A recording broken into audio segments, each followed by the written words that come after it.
할렐루야. 지금부터 2020년 9월 6일 주일 예배를 상한 마음과 통회하는 심령을 가지고 성령님의 도우심 따라 깨닫게 하여 주시는 잘못들을 가지고 회개하며 하나님의 용서와 긍휼을 간구하는 기도로 나아가겠습니다. 아버지, 이 시간 십자가로 말미암은 구속의 은총과 속죄의 은혜가 코로나19의 엄중한 상황 속에서 흩어져 예배하는 우리 청계 열린 교회의 모든 지체들 위해 넘치게 역사하여 주셔서 신령과 진정의 예배될 수 있도록 하나님 역사하여 주시옵소서. 아멘. 이 시간 찬송가 262장으로 다 함께 참회 찬송 하나님 앞에 올려드리겠습니다.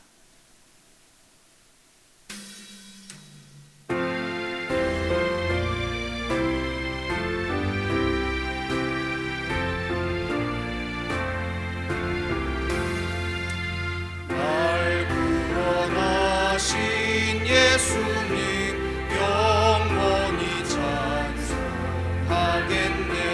저 죄인 어서 주께 와 죄 사유하심 받으라. 구하라 주실 것이요 찾으라 얻을 것이라. 죄 중에 상한 영혼을 주 온전하게 하시네. 주 우리 죄로 인하여 피 흘려 죽으셨으니 주밖에 없는 사랑을 만 백성 알게 전하세. 주 예수 사랑 못 잊어 나 항상 눈물 흘리네. 이 세상 어디 가든지 나 주만 생각합니다.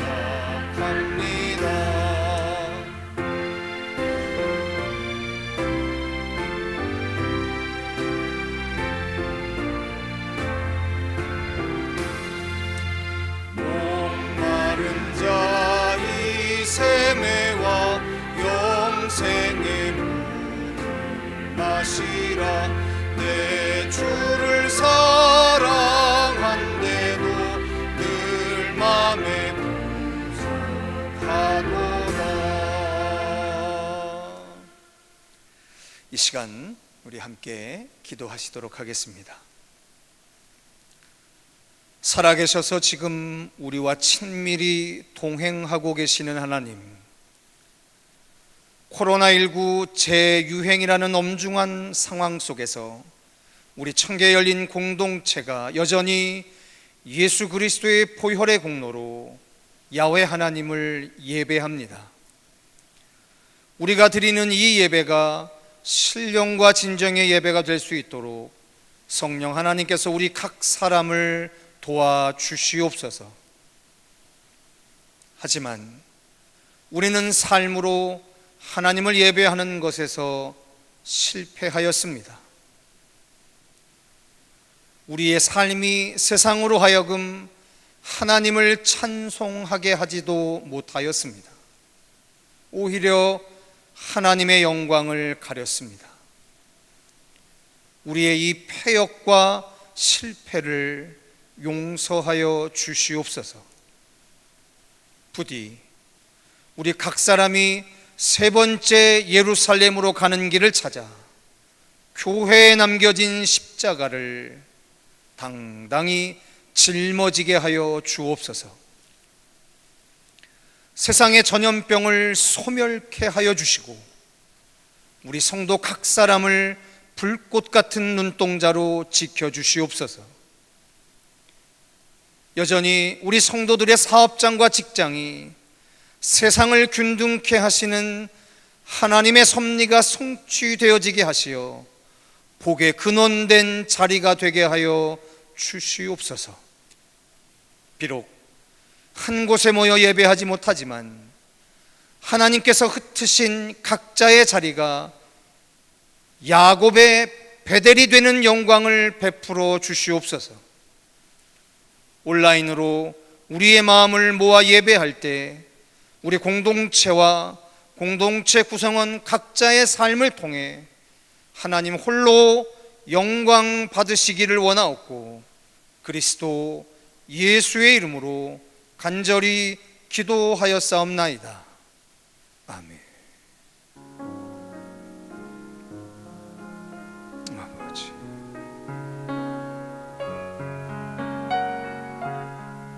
주님의 영광을 충만하여 주시옵소서.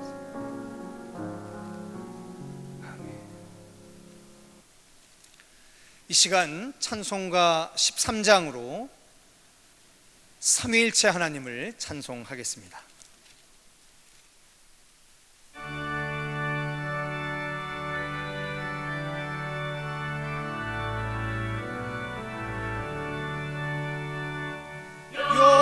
영원한 하늘나라 보좌 위에 하나님 낮고 천한 인생까지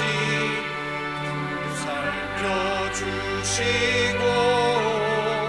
동행하는 심령을 소생시켜주시니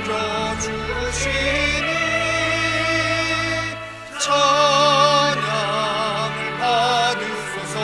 영광의 주 하나님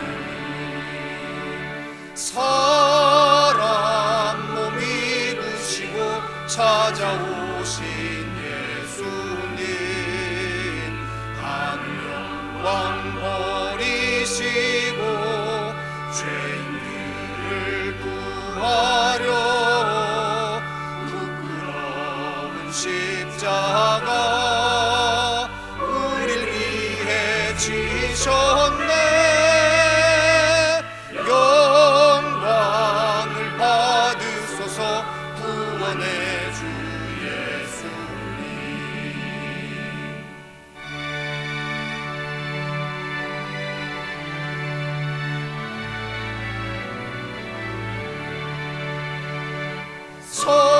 성도를 돌보시고 위로하는 주 성령 우리 맘에 임하시어 지혜하게 하시고 갈구하는 심령에 충만하게 하시어 성결케 하옵소서. 보혜사 성령이여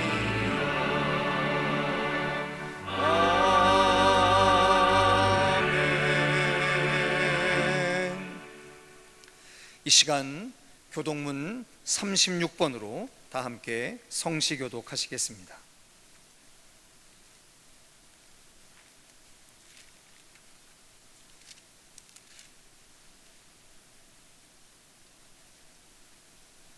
주여, 주는 대대에 우리의 거처가 되셨나이다.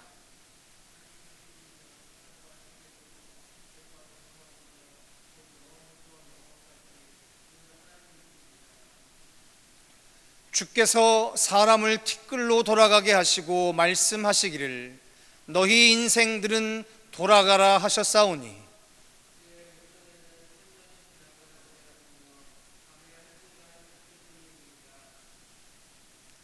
주께서 그들을 홍수처럼 쓸어 가시나이다.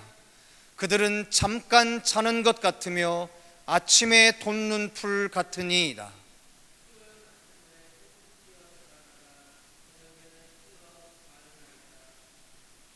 우리는 주의 노에 소멸되며 주의 분내심에 놀라나이다.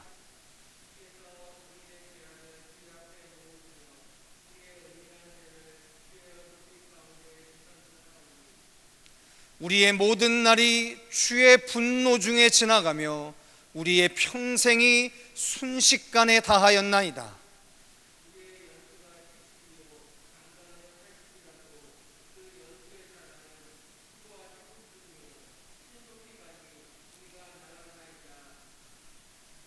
누가 주의 노여움의 능력을 알며 누가 주의 진노의 두려움을 알리이까?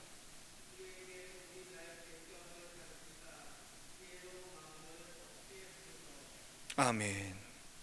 이 시간 사도신경으로 우리의 신앙을 하나님께 고백하겠습니다. 나는 전능하신 아버지 하나님, 천지의 창조주를 믿습니다.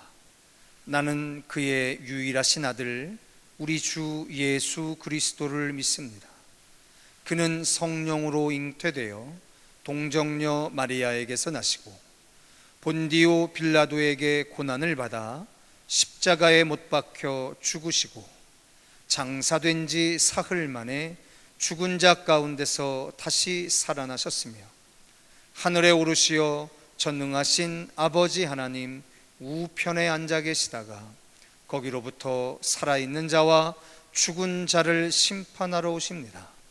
나는 성령을 믿으며 거룩한 공교회와 성도의 교제와 죄를 용서받는 것과 몸의 부활과 영생을 믿습니다. 아멘.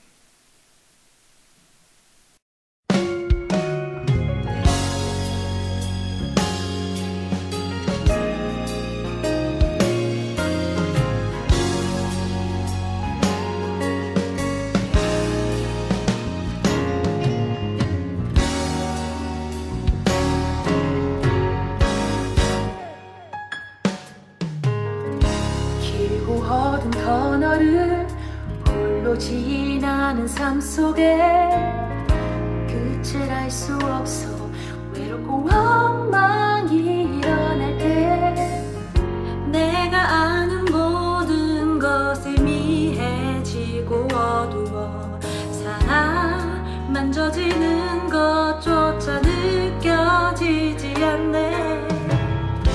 내가 아는 모든 건 옳은 확신이 없어도 그대가 아는 그 길 바른 길이란 확신 없어도 보지 않으면 맞지 않고 만지지 않아도 그대 가는 그 길 두려워 포기하지 마요. 힘을 내요 당신에게 힘이 될게요.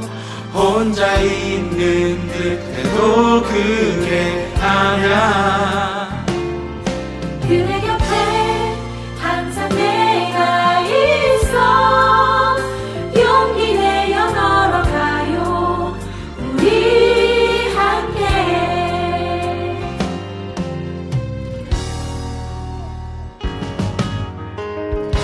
아는 것과 그렇게 산다는 게 달라 이미 들어도 통과할 길이라면 가야 해요. 그 길이 길고 어두워도 함께하는 날 봐요. 힘을 내요 당신에게 힘이 될게요.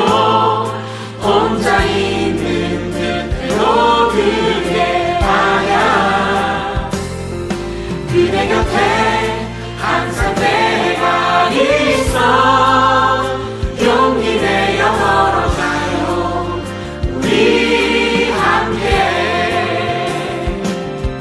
멈춰선 그곳에서 주위를 만져보며 멈춰선 그곳에서 누구를 불러보며 그대와 함께하는 손 만질 수 있고 당신이 한다는 음성 들을 수 있을 거야. 힘을 내요 당신에게 힘이 될게요.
우리 함께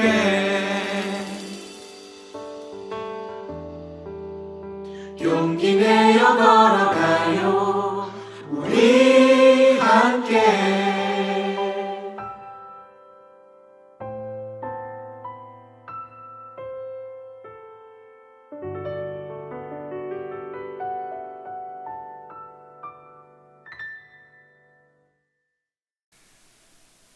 기도하겠습니다.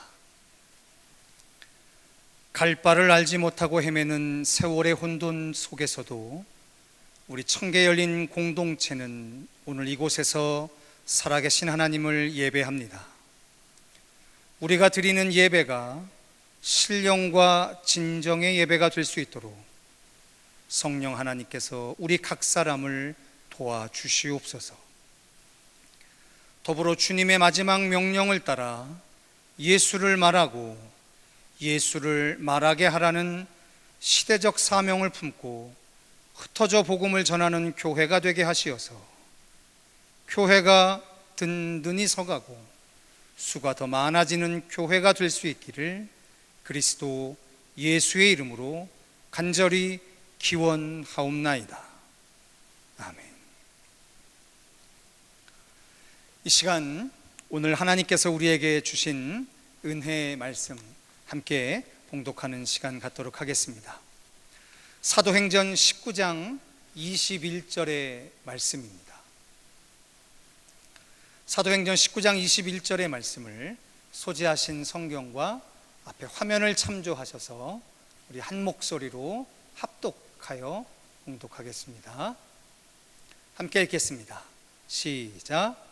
이 일이 있은 후에 바울이 마게도냐와 아가야를 거쳐 예루살렘에 가기로 작정하여 이르되 내가 거기 갔다가 후에 로마도 보아야 하리라 하고.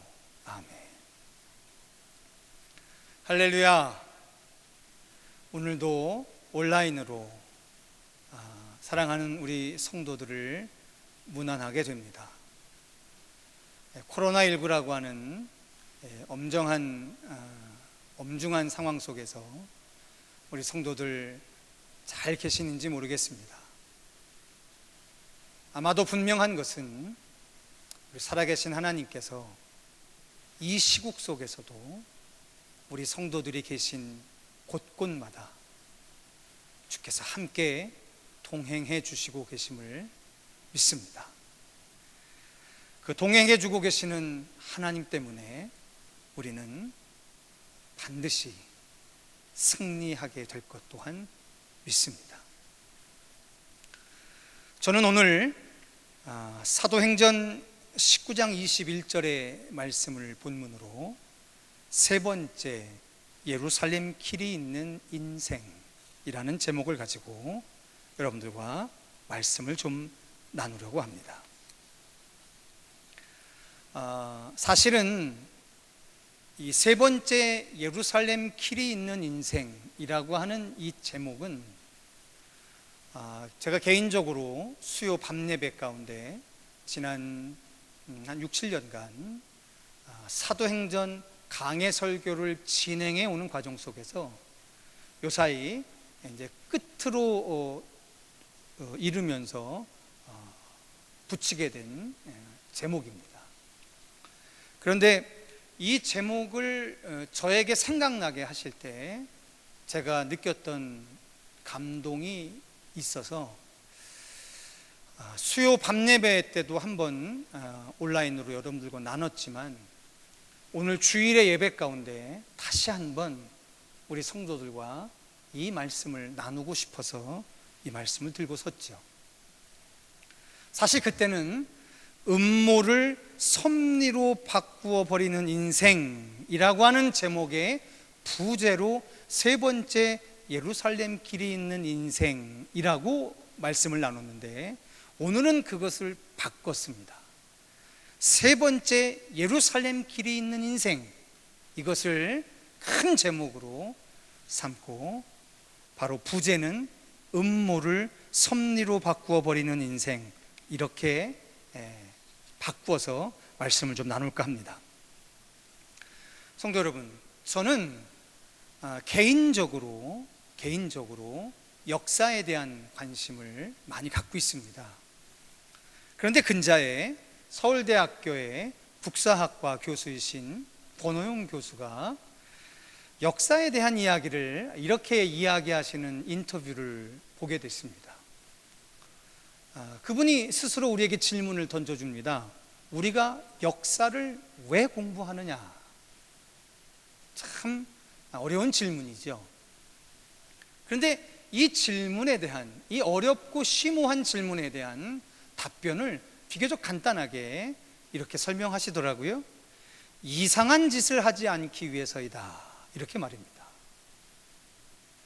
아마도 이분은 역사의식이 제대로 잡혀있지 아니하면 사람들은 반드시 이상한 짓을 하게 됩니다, 이것을 강조해주고 계시는 것 같았습니다. 그러면서 예를 드신 게 있는데요, 만약에 우리의 머릿속에 나치즘 같은 역사의식이 확 들어차 있다고 한다면 아마도 우리는 주변의 소수인들이나 외국인들을 무시하거나 멸시하게 돼서 인종주의나 침략주의에 빠져 정책을 펼치게 될 건데, 그러면 안 될 일이라는 거죠. 반대로 일제 식민사학자들이 그렇게 이 땅에 심어 놓으려고 했던 이 한국 사람을 비하하는 역사의식을 가지고 있다고 한다면 아마도 우리는 불종의 역사를 감수해야만 하지 않겠느냐. 그러면서 결국은 이런 얘기 하시는 겁니다. 역사의식이 잘못되면 우리는 결국 이상한 짓을 하게 된다. 얼마나 이분의 이야기에 우리 성도들께서 동감하실지 모르겠지만 저는 깊이 동감할 수 있는 부분입니다. 그리고 제가 성경을 읽다가 어떻게 이런 역사의식을 가질 수 있지? 참 신기하고도 감동을 받은 한 사람이 있습니다. 그 사람이 누구냐면 사복음서 중에 누가복음을 집필한 누가라는 사람입니다. 이 누가라는 사람이 누가복음을 써내려 가던 중에 세례 요한의 탄생에 대한 이야기를 누가복음 3장에 이렇게 기록해 놓은 장면이 있습니다. 한번 들어보세요. 디베르 황제가 통치한 지 15해, 곧 본디오 빌라도가 유대의 총독으로, 헤롯이 갈릴리의 분봉왕으로, 그 동생 빌립이 이두레와 드라고니 지방의 분봉왕으로, 루사니아가 아빌레네의 분봉왕으로, 안나스와 가야바가 대제사장으로 있을 때에 하나님의 말씀이 빈들에서 사가랴의 아들 요한에게 임한지라, 이렇게 이야기합니다. 저는 지금도 개인적으로 이 말씀을 처음 인격적으로 접했을 때 그 밤을 잊을 수가 없어요. 아니 도대체 어떤 사람이길래, 도대체 우리가 살아내야 할 기독교 역사, 신앙의 역사, 하나님의 역사가 어떤 것이길래 어떻게 이런 역사의식이 가능할까? 정말로 신기하고도 감동을 받았던 그 시간을 기억합니다. 성도 여러분, 지금도 민주주의화된 사회에서도 우리가 뽑은 권력자가 횡포를 부리면 막을 수 없을 것처럼 보여지는 세상인데요. 황제가 지배하던 시대입니다. 황제가 파송한 총독이 지배하던 시대입니다. 분봉왕들이 지배하던 시대입니다. 대제사장이 지배하던 시대입니다.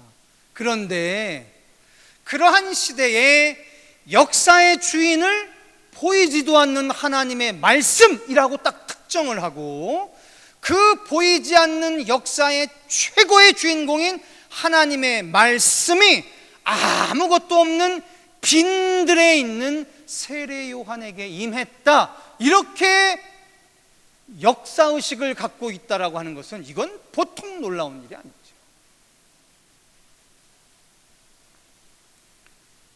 그렇다면 성도 여러분, 분명한 것은요, 적어도 말입니다. 적어도 말해요. 신약 성경의 유일한 역사책인 사도행전이라고 하는 것을 남겨놓으시면서 우리에게 결코 잊지 않기를 원했던 역사의식이 있다는 거죠. 그게 뭘까요? 네, 빈들에 임하시는 하나님의 말씀입니다. 빈들에 임하시는 하나님의 말씀이요. 성도 여러분, 청와대가 아닙니다. 국회의사당이 아닙니다. 화려한 종교 지도자들이 아닙니다. 여전히 빈들과도 같은 이 시대에 하나님의 말씀이 임하는 그 역사의식을 우리가 절대로 놓치지 않아야만 이상한 짓 하지 않는다는 거예요. 신앙의 이름으로, 믿음의 이름으로 이상한 짓 하지 않는다는 거예요. 그런데 이 특별한 역사의식을 소유하고 있고 그 특별한 역사의식을 소유한 것이 하나님의 마음에 합당하셨겠죠. 그래서 유일한 역사책으로, 유일한 역사의식으로 우리에게 남겨놓으신 것 아니겠습니까? 그런데 이 누가가 그의 일평생을 다 통틀어서 결국은 주목했던 인물이 있었던 거죠. 즉, 그 인물은 어떤 인물이었냐면 빈들과도 같은 그 인생의 척박한 상황 안에 하나님의 말씀이 그에게 임하는 것을 보았겠죠. 그래서 누가는 예수님의 직계 제자인 12사도를 제껴놓고 마지막 인생의 빈들과도 같은 그곳에 서 있었던 이 사람에게 집중했던 겁니다. 그 사람이 누구냐면 사도 바울이야, 사도 바울.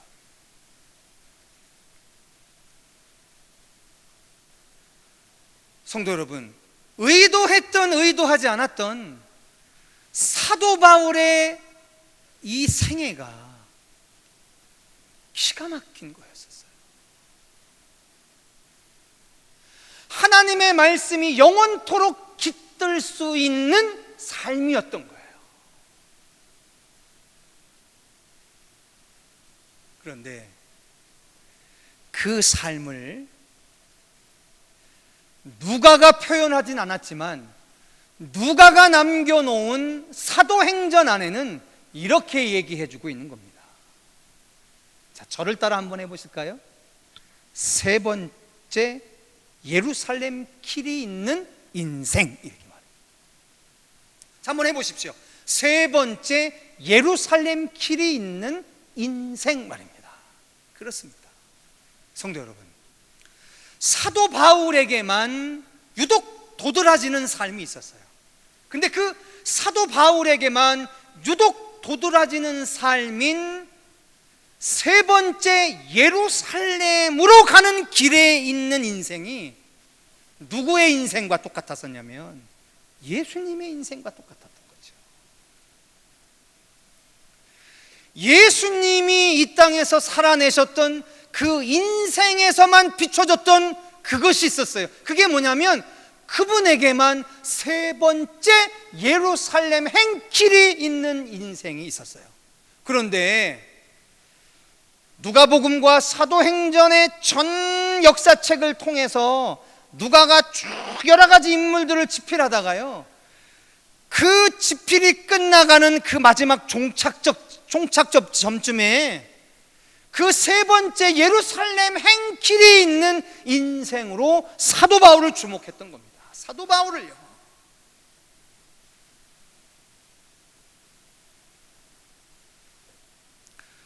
성도 여러분, 우리가 왜 역사를 공부하고 우리가 왜 올바른 역사의식을 소유하려고 애쓰냐면요, 이상한 짓 하지 않으려고 하는 거예요. 이상한 짓 하지 않아요.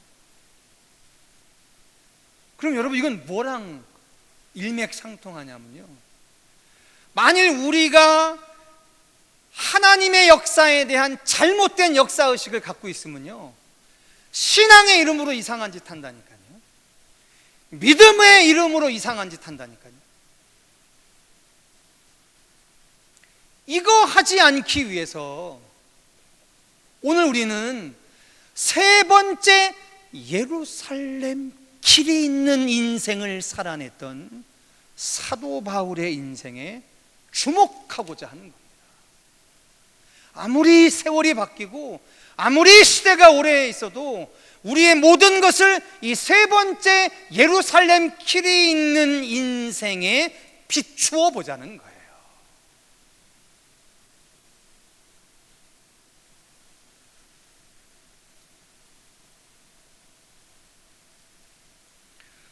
첫 번째 예루살렘행 길이 있었습니다. 두 번째 예루살렘행 길이 있었습니다. 저와 여러분에게 이러한 인생길이 있었습니다.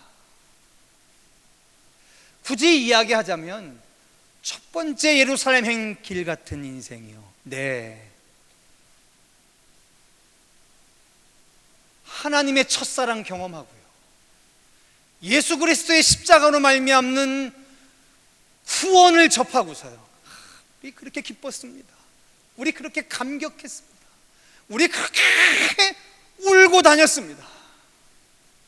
내 인생 하나님에게 다 드리겠다고, 내가 가진 모든 것 하나님에게 다 드리겠다고, 우리 그렇게 벅차고 흥분된 삶으로 살아가던 시절이 있었습니다. 저만 그랬나요?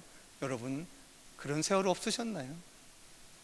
마치 말입니다, 사랑하는 남자와 여자가 만나서 처음 결혼해서 신혼의 달콤한 세월을 지낼 때요, 여러분 겪어보셨잖아요. 얼마나 좋습니까? 뭐가 좋아서 좋은가요? 그냥 좋은 거죠. 얼마나 행복하고 얼마나 좋은지 모릅니다. 다 할 수 있을 것 같아요. 그러다가 우리에게 두 번째 예루살렘 행길 같은 인생이 닥쳐오지 않습니까? 그렇게 좋기만 하던 예루살렘 길의 인생이 어느 날부턴가 그렇게 막 부담되고요, 막 벗어나고 싶고요, 막 그냥 비판이 나오고요, 안타깝고요, 그런 경험을 우리 겪지 않습니까? 모양은 다르지만 상황은 다르지만 말입니다. 그렇게 사랑하던 남녀가 결혼해서 자식을 낳고, 또 예전에는 관심 기울이지 않아도 됐고 책임지지 않아도 되었던 많은 사람들 때문에 치이고 억울함을 당하고 쉬지 못하는 수고의 세월이 길어지면 막 짜증도 나고요, 내가 왜 결혼을 했던가, 내가 왜 자식을 낳았던가, 내가 왜 이랬던가, 우리 뭐 그렇게 힘든 세월도 지내잖아요. 그래서 우리끼리 이야기하지만 가끔 그때 우리 이런 얘기도 합니다. 결혼하지 않은 사람들에게 할 수만 있으면 혼자 살으라고, 뭐하러 결혼하냐고. 요즘 뭐 그런 이야기들 참 자주 합니다. 근데 성도 여러분, 신앙이 아니라면 저도 할 말이 없습니다. 믿음의 이야기가 아니라면 저도 할 말이 없습니다. 그리고 결정적인 건 성경의 이야기가 아니라면 저도 할 말이 없습니다. 그런데 우리가 올바른 신앙 역사의식, 하나님 나라의 역사의식, 이것이 우리에게 그토록 중요하다고 한다면, 여러분, 신앙의 이름으로, 믿음의 이름으로 이상한 짓 하지 않으려고 한다면 우리가 결코 놓치지 말아야 할 명제어 같은 게 있다니까요. 그게 바로 뭐냐면 세 번째 예루살렘 길이 있는 인생이란 말이에요.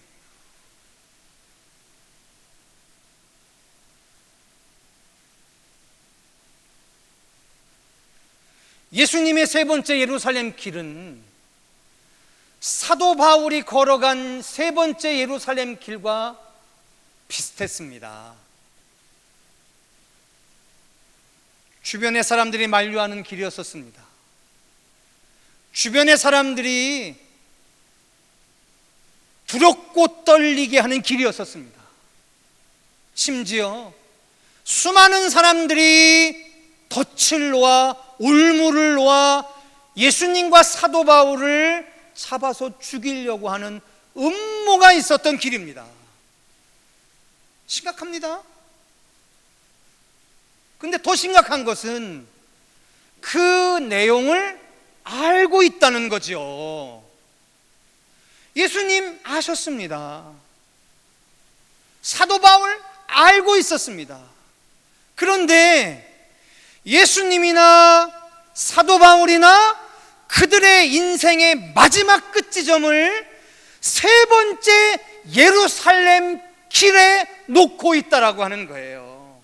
수많은 인간적인 모략이 있는 길, 수많은 인생의 음모가 있는 길, 그들을 멸망시키려고 하는 그 세 번째 예루살렘 길에 그들의 마지막 생애를 두고 있다는 거예요.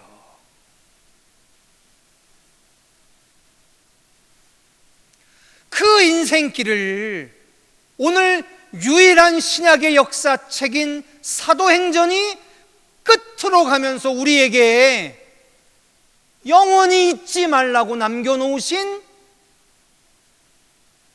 기록이라는 것입니다.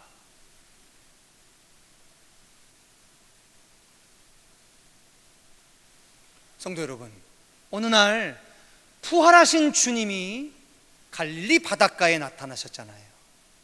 그때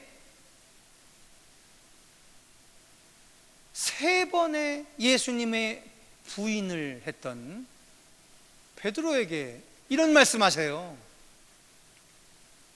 내가 날 사랑하느냐, 내가 날 사랑하느냐, 내가 날 사랑하느냐라고 하는 참 이상한 것 같은 세 번의 반복된 질문 후에 예수께서 뭐라고 이야기하시냐면, 네가 젊어서는 네가 원하는 곳을 마음껏 돌아다녔지만 네가 이제 늙어서는, 즉 부활하신 주님을 보고 부활하신 주님을 진짜 사랑하게 된 네 인생의 끝은 네가 원하지 않는 곳을 띠뛰어서 강제로 끌려다니는 인생이 될 것이다, 이렇게 얘기하시잖아요.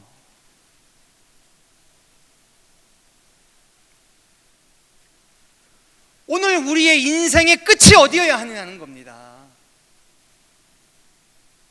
이건 한 목사의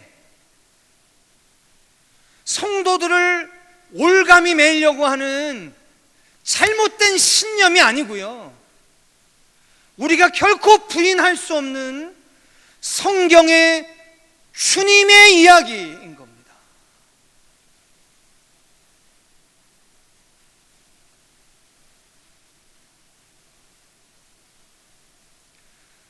만일 우리의 인생이 말입니다, 신앙의 인생이 말입니다, 믿음의 인생이 말입니다, 구원받은 인생이 말입니다, 첫 번째 예루살렘의 인생, 두 번째 예루살렘의 인생을 잘 마치고 이제는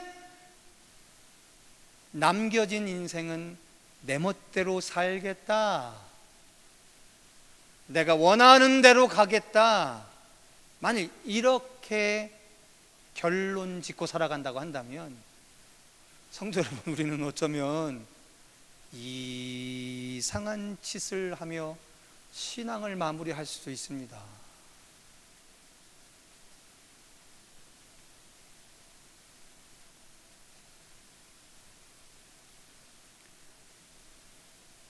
성도 여러분, 지금 어디 계십니까? 성도 여러분, 지금 어디 계십니까? 첫 번째 예루살렘행 길에 계십니까? 두 번째 예루살렘행 길에 계십니까?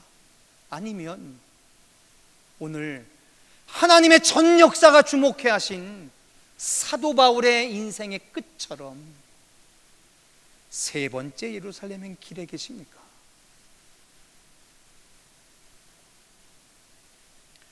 그 길에 있다는 이유로 수많은 사람들이 우는 사자처럼 달려들고 있는 그 세 번째 예루살렘행 길에 여러분들 지금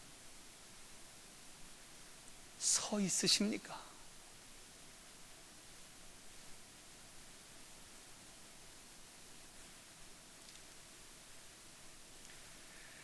그 세 번째 예루살렘 길에 있는 인생은요, 참 신비하더라고요. 사도행전 19장 이하의 28장까지를 쭉 읽다 보면 너무너무 신기한 것들을 보게 해주세요. 예를 들자면 말입니다, 하나님이 사도 바울의 최종의 사명지를 로마로 지정해 주셨어요. 그런데 여러분, 사도 바울이요, 그 모든 살해의 위협을 다 뛰어넘어서 하나님의 최종 사명의 목적지인 로마로 갈 때 말입니다, 이거 성경에 뭐라고 기록해 놓고 있냐면요, 천부장이 도저히 자기 선내에서는 사도 바울을 죽이고자 하는 유대인들의 그 공격을 막을 수가 없게 되자 밤중에요, 사도 바울을 총독이 있는 가이사라로 보냅니다. 근데 성경에 뭐라고 쓰였냐면, 그 사도 바울이 안전하게 총독이 있는 곳으로 보내지게 하기 위해서 보병 200명과 기병 70명과 창병 200명으로 보호해서 가이사라로 가게 했다라고 되어 있습니다. 여러분, 무려 군대 500명이 동원돼서 사도 바울의 로마로 가는 길을 호위해줘요. 있을 법한 일입니까? 예. 제가 이 말씀 전하면서 여러분들에게 이야기했던 부제 말입니다. 세 번째 예루살렘 행길이 있는 인생들 말입니다. 그들 인생 안에 우리가 도저히 가늠할 수 없는 하나님의 은혜가 쫙 펼쳐지는데, 그게 바로 뭐냐면 모든 인간적인 음모가 하나님의 구원의 섭리로 뒤바뀌어져요. 참 놀랍습니다. 사도 바울은 의도한 적이 없어요. 사도 바울은 그저 그곳에 있게 하신 하나님의 사명만 성실히 감당하여, 근데 그 나머지의 길들은 전부 다 하나님이 열어내고 계시는 거예요. 기가 막힙니다. 모든 인간적인 음모가 다 소멸되어지는 우리 인생의 지점이 있어요. 빈들이 있어요.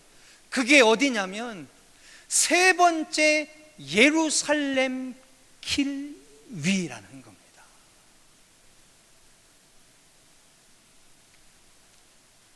성도 여러분, 어디 계십니까? 성도 여러분, 어디를 가고 계십니까? 통역자 여러분, 어디에 계십니까?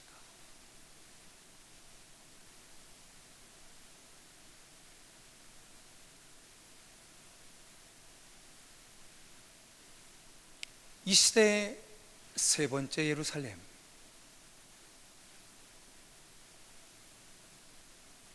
어디일까요?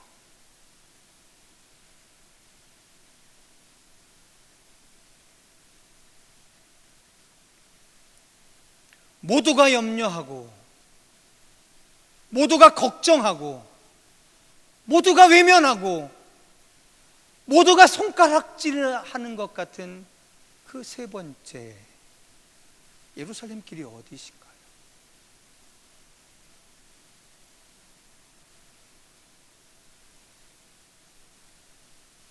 이만큼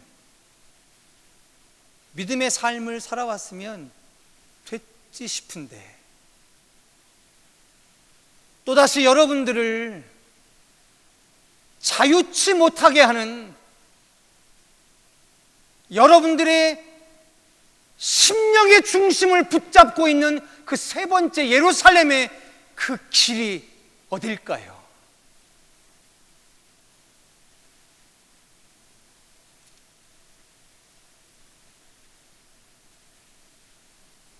교회죠.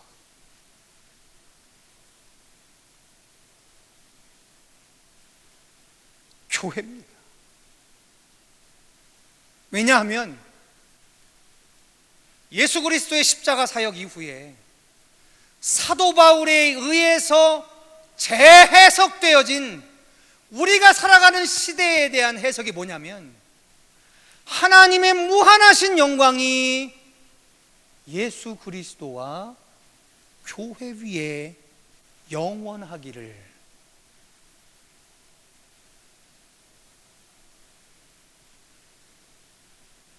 우리의 세 번째 예루살렘의 길은 교회일 수밖에 없습니다.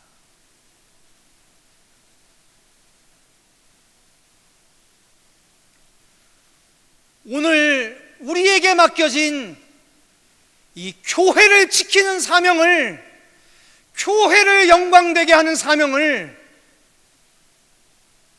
수도 없는 세상의 손가락질 속에서도, 그리고 한 개인의 인생을 감당하는 것조차도 버거운 이 상황에 어떻게 감당해야 할지 참 막막하지요.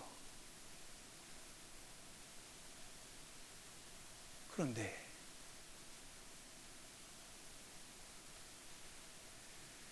이 세 번째 사명지 말입니다. 이 영원한 우리의 빈들 말입니다.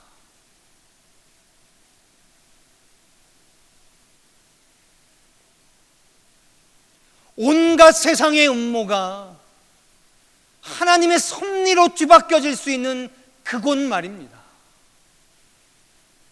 그 교회를 지켜내는 세 번째 예루살렘 길이 있는 인생으로 저와 여러분이 지금 부름받아 살아가고 있지 않습니까?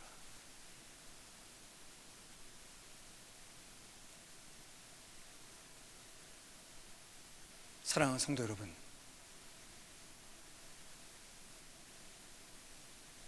힘드시겠지만,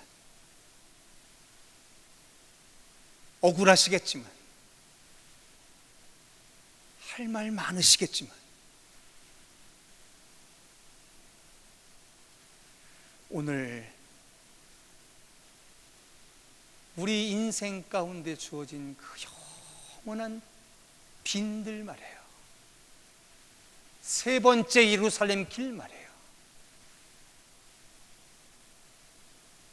그곳에만 부활이 있습니다. 그곳에만 성령의 임재가 있습니다.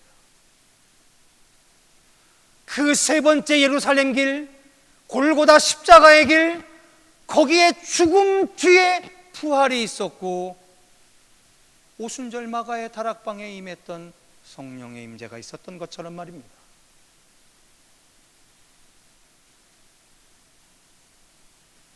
여러분의 인생의 마지막 선택지인 세 번째 예루살렘 길이, 그 길이 여러분, 세상은 도저히 줄 수 없는 부활, 성령 충만, 이것을 온전히 누리게 하는 능력의 자리가 되게 하시기를 주님의 이름으로 축원합니다. 기도하겠습니다. 사랑하는 주님, 고맙고 감사를 드립니다. 세 번째 예루살렘 길이 있는 인생으로 부름받아 우리의 인생에 빈들과도 같은 그 마지막 선택지에서 고민하지 않고 두려워하지 않고 뒷걸음질 치지 않고 오직 사도 바울처럼 그리고 우리 예수님처럼 세 번째 예루살렘의 길을 담대히 선택하여 걸어가는 사랑하는 우리 성도들에게 그들을 무너뜨리려고 하는 세상의 모든 음모를 뒤바꿔 하나님의 놀라운 구원의 섭리로 변화케 되어지는 역사가 있게 하여 주시옵소서. 그리스도 예수의 이름으로 간절히 축복하고 기도하였사옵나이다. 아멘. 이 시간 우리 찬송가 51장 찬송하시면서 준비한 예물 하나님 앞에 올리시겠습니다.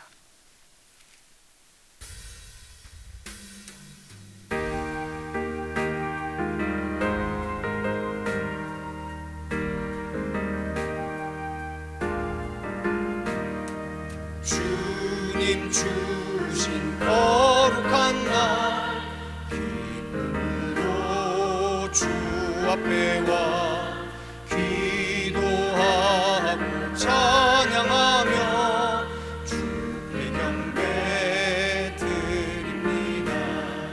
내게 주신 귀한 물질 하나님께 드리오니 기뻐 받을 제물로서 연락되게 하옵소서. 내게 있는 귀한 것을 주님 앞에 다 바쳐도 주님 주신 큰 사랑에 부족할 것뿐입니다. 구원하신 나의 주님 크신 은혜 생각하면 주께 힘써 바치겠네. 아까울 것 무엇이랴.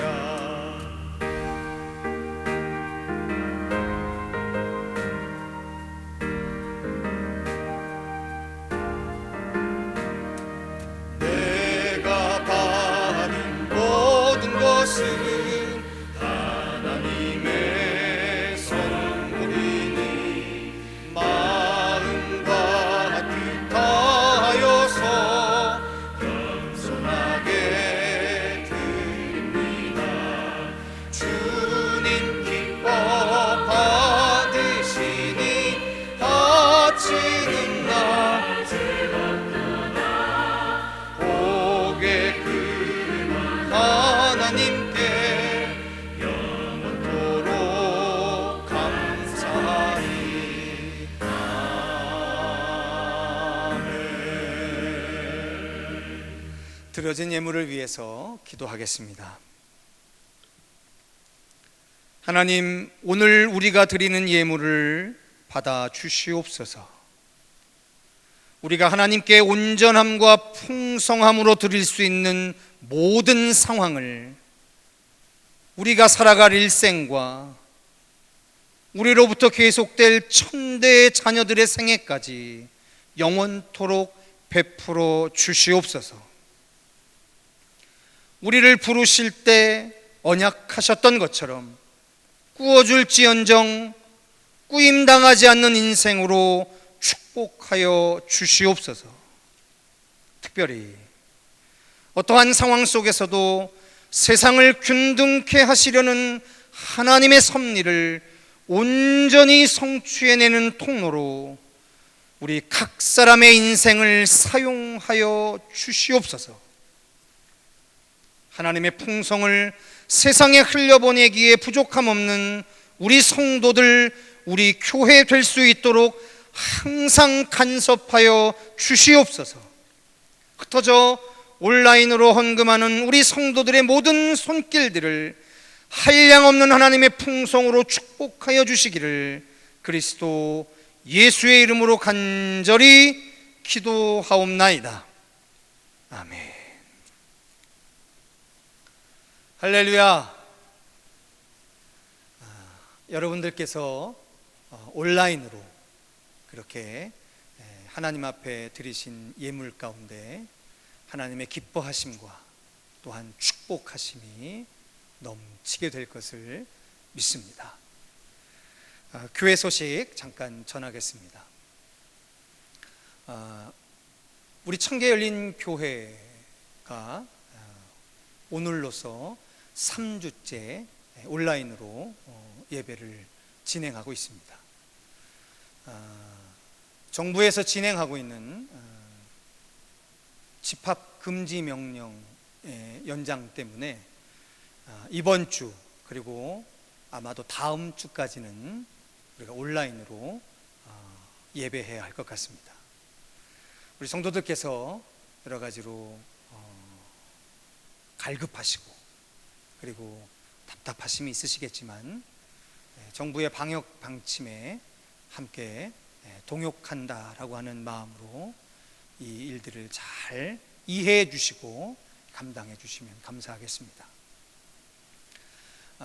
꼭 우리에게 슬픈 일만은 아닌 것 같습니다.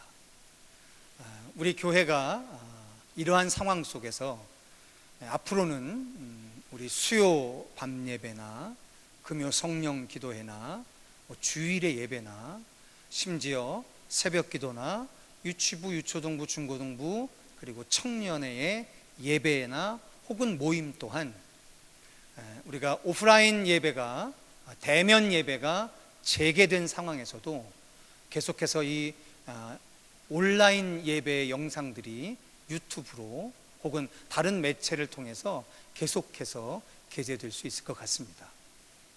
이제까지는 특별한 필요성을 목회자들이나 성도들께서 깊이 동감하지 못했기 때문에 주저주저 할 수밖에 없는 일이었는데 이 코로나19의 비대면 상황이 계속 진행되면서 저희 안에 보이지 않게 이러한 형식의 예배와 모임에 대해서 깊은 동의가 이루어져 가고 있는 것 같습니다.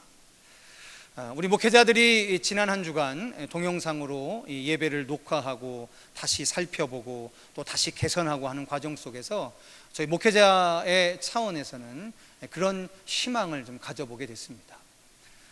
꼭 오프라인이 아니더라도 이 온라인의 상황에서 우리 교회가 홈페이지가 없어서 이 지역 주민들이 우리 교회에 대한 정보들을 접하는 것에 한계가 있었었는데 오히려 이 상황이 이 지역 주민들과 그리고 우리가 살아가는 이 동시대의 수많은 사람들에게 우리 교회의 취향과 우리 교회의 오늘을 적절하게 설명해 주는 아주 훌륭한 방법이 되겠다라고 하는 것에 깊이 동감해 갖고 있습니다. 한 가지 약속드리는 것은 앞으로 어떻게 상황이 전개된다 할지라도 어떠한 상황 속에서도 비대면 상황에서도 우리 성도들과 만날 수 있는 이 온라인, 이 비대면 형태의 예배나 혹은 교육이나 이런 것들을 점점 더 콘텐츠를 강화해 나가겠다라고 하는 약속을 우리 성도들에게 드립니다. 여러분 기대해 주시고 기도해 주시고 특별히 이 일들을 위해서 우리 교회에 여러 가지 필요들이 있는데 그 필요들 또한 함께 협력해 주시면 우리가 생각하지 못했던 더 넓은 영역에 우리 청계열린교회의 사역이 되지 않을까 그렇게 생각합니다. 여러분 많은 협조와 기도를 부탁드리겠습니다. 자, 특별히 또한 우리 성도들에게 이 주보를 나눠드릴 수 없는 상황이라 오늘 예배서부터는 이 PPT 화면으로 이 주보의 면들을 한 장 한 장 이렇게 띄워드릴 테니까 필요하신 분들은 이것을 확대해서 보셔서 주보의 내용들을 확인해 주시면 되겠습니다. 감사합니다. 자, 우리 옆에 있는 분들과 우리 이렇게 인사하겠습니다. 하나님이 당신을 사랑하십니다. 할렐루야. 하나님이 당신을 사랑하십니다. 예. 또한 우리 이렇게 한번 말씀에 비추어서 축복하겠습니다. 반드시 세 번째 예루살렘 길이 있는 인생을 살아가십시오. 자, 이렇게 한번 축복하겠습니다. 네, 고맙습니다. 네, 우리 이 시간 다 같이 자리에서 일어나셔서 찬송가 5장으로 송영 후에 축도로 모든 예배의 순서를 마치도록 하겠습니다.